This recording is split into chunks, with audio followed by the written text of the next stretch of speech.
अस्सलाम वालेकुम। आज जैसे कि आपने टाइटल देख लिया होगा, हम 4 मॉडल वर्ब्स की बात करेंगे। वैसे तो बहुत सारे मॉडल वर्ब्स हैं, would, could, should, may, might, ought to, ये सब मॉडल वर्ब्स हैं। लेकिन आज हम इन 4 की बात करेंगे जो आपने थंबनेल पर देखे हैं। तो चलिए देखते हैं। We use can to express ability to be able to do something. हम कैन इस्तेमाल करते हैं जब हम बताते हैं कि किसी शख्स की काबिलियत है, यानी कोई शख्स कोई काम करने के काबिल है। मिसाल है इसकी, आई कैन स्पीक इंग्लिश, मैं इंग्लिश बोल सकता हूँ। आई कैन कुक, मैं खाना पका सकता हूँ। आई कैन ड्राइव, मैं चला सकता हूँ गाड़ी वगैरह। कैन यू स्विम, क्या तुम तैर सकते हो। आई कैंट रन फास्ट, मैं ज़्यादा तेज़ नहीं भाग सकता या मैं तेज़ नहीं भाग सकता। उसके बाद है we use can to ask permission.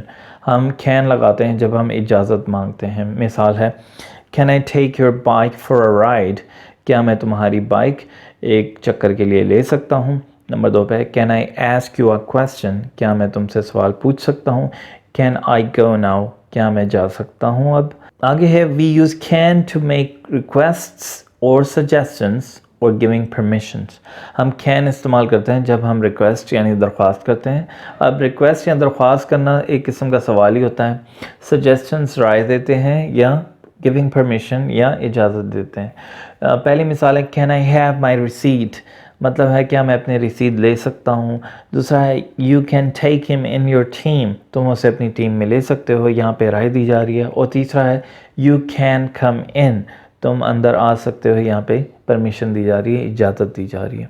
फिर इसके बाद है खुद। कैन की पास्ट फॉर्म है और इसका इस्तेमाल कुछ इस तरह होता है, we use could to describe that someone और somebody had an ability to do something in the past. मतलब है एक शख्स किसी काम करने को काबिल था माजी में।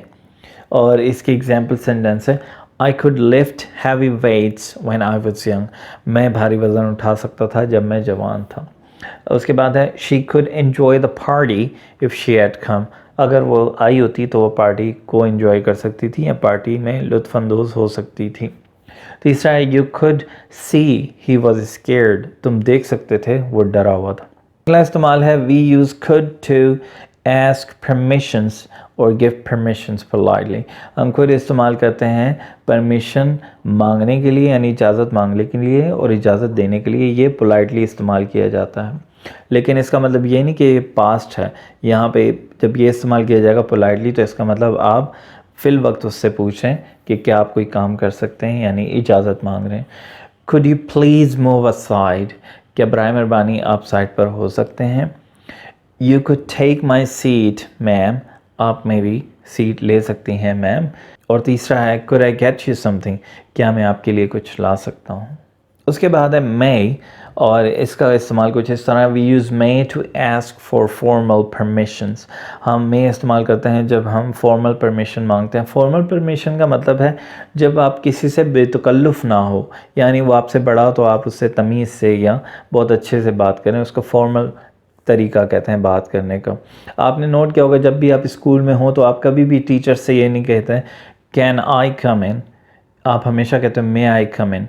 और जिन्हें हिस्ट्री अगर पता हो मे और कैन की, तो मे पहले आया था, कैन बाद में आया था। दोनों के मतलब मिलते जुलते हैं, लेकिन मे लफ्ज़ पहले आया था, कैन बाद में आया था। दोनों के मतलब एक ही हैं। मे तब लगता है जब आप किसी बड़े से बात करो, रिस्पेक्टफुली फॉर्मली बात करो, और कैन जब आप दोस्तों से बेतकल्लुफ़ होकर बात करो या कोई आपके हम उम्र हो तो आप उसके साथ कैन लगा कर बात कर सकते हैं। अच्छा, इसकी मिसाल है, मे आई कम इन सर, सर क्या मैं अंदर आ सकता हूँ।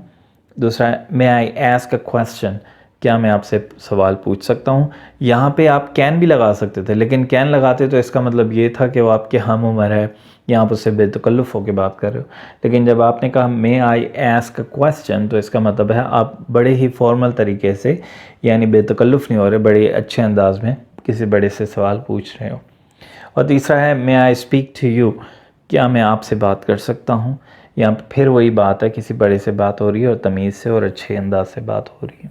अगला इस्तेमाल है, we use may to say that something is possible. हम मे लगाते हैं और ये ज़ाहिर करना चाहते हैं कि कोई काम या कोई चीज़ मुमकिन है। और इसकी एग्जांपल सेंटेंस है, she may come here any time, वो यहाँ किसी भी वक्त आ सकती है, मुमकिन है कि वो आ सकती है।